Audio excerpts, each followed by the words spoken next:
جب تک جیوں میں آقا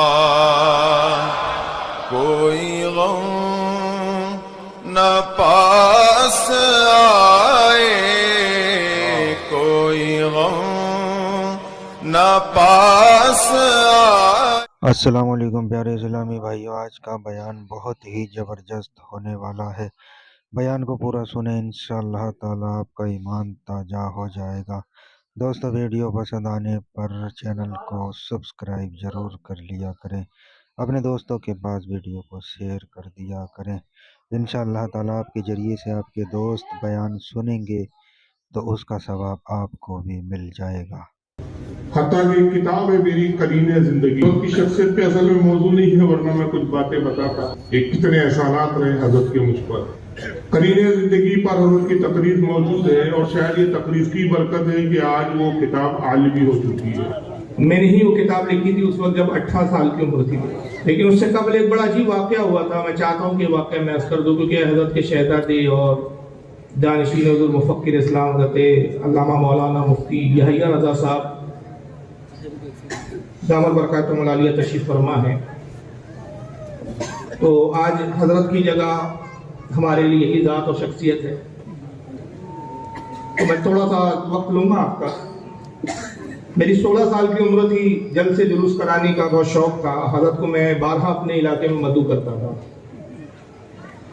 16 سال کی عمر میں نے ایک پہلی کتاب لکھی رد وہابیہ پر، اور خیال آیا کہ یار اس کو کسی عالم سے چیک کرانا چاہیے، تو کون ہے جو اس کتاب کو، اس کی تصحیح کرے، اس کو چیک کرے۔ تو ذہن میں آیا کہ حضور مفتی صاحب بڑے مخلص ہیں، بہت نوازتے ہیں، حضرت انکار نہیں کریں گے، حضرت سے ہی کتاب چیک کروانی چاہیے۔ 20 صفحات کی کئی رسالہ تھا چھوٹا سا۔ میں حضرت کی خدمت میں حاضر ہوا اپنے چند احباب اور دوستوں کے ساتھ۔ میں نے کہا حضور ایک کتاب لکھی ہے، اس کو اگر آپ تصحیح فرما دیں، چیک کر لیں، غلطیاں بتا دیں تو بہت نوازش ہوگی۔ بہت خوش ہوئے، دعائیں دی، کہا کہ ٹھیک ہے آپ کتاب چھوڑ جائیے، کل تشریف لائیے۔ دوسرے دن جب میں مغرب میں حضرت سے ملنے گیا تو کتاب مجھے دی، اور لال پین سے ریڈ نشان، بہت جگہ غلطیوں کے اغلاط کی نشاندہی کی گئی تھی، کہاں کہاں غلطیاں ہوئی۔ پہلے صفحے پہ بہت زیادہ نشانات تھے، ایسا لگ رہا تھا کہ ہر عبارت میں 2-3 جگہ نشان لگے ہیں، یہ غلط، یہ لفظ غلط، اس کو یوں کرو، اس کو یوں کرو، اس کو یوں کرو۔ دوسرے صفحے میں تھوڑی غلطیاں، نشانات کم تھے، تیسرے میں کچھ کم تھے، چوتھے میں کچھ، بعد میں پھر نشانات ہی نہیں تھے۔ تو میں نے کہا حضور آپ نے پوری پڑھی؟ ہاں پوری پڑھ لی بابو، ماشاءاللہ بہت اچھی کتاب لکھی ہے۔ بہت تعریف کرنے لگے۔ میں نے کہا حضور یہ 4 صفحے تک غلطیاں ہیں، باقی نہیں ماشاءاللہ ٹھیک ہے، بہت اچھی کتاب، بہت اچھا کام کیا آپ نے بابو، بہت بڑا کام کیا۔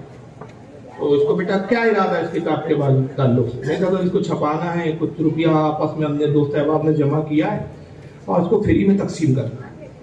اچھا اس زمانے میں کتاب لکھنا اور چھپانا اتنا آسان نہیں تھا، کمپیوٹر نہیں آئے تھے اس دور میں، ہاتھ سے کتابت ہوتی تھی، کاتبوں کی خوشامدیں کرنی پڑتی تھی، پھر وہ المونیم کی پلیٹ آتی تھی، اس پہ کتابت کی جاتی تھی، بہت مشکل مرحلوں سے پرنٹنگ ہوتی تھی اس وقت۔ اب تو ٹیکنالوجی بہت آگے بڑھ گئی ہے۔